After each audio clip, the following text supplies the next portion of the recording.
Welcome to the Advanced Software Architecture course. My name is Michel Chaudron and this is the lecture Quantitative Analysis of Software Architecture Part 2. Performance is defined as the ability of a system to meet its objectives for timeliness. Using performance analysis, we shall be able to answer questions like the following. How well can the system handle the anticipated demand? What will the average response time be? Given a maximum acceptable response time, what is the highest load the system can handle?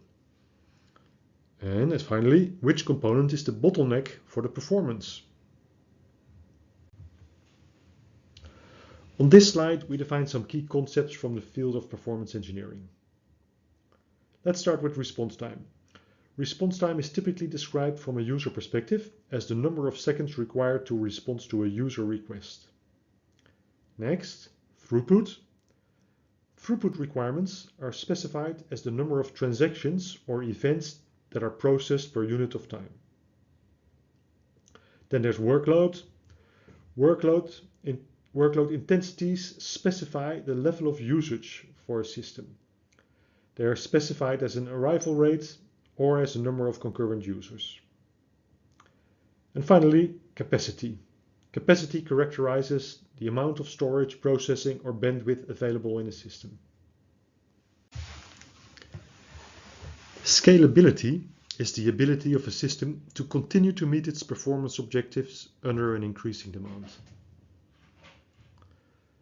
The graphs on this slide illustrate typical performance behavior of a system when it reaches its scalability limit. And clearly, scalability is limited by the available resources. When the load surpasses some critical point, the system's throughput will decrease. That means it will handle fewer jobs per second because it's busy switching between these tasks. As a result, we can see in the second graph that the response time for jobs then increases dramatically. Such a critical point is also called a saturation point of the system.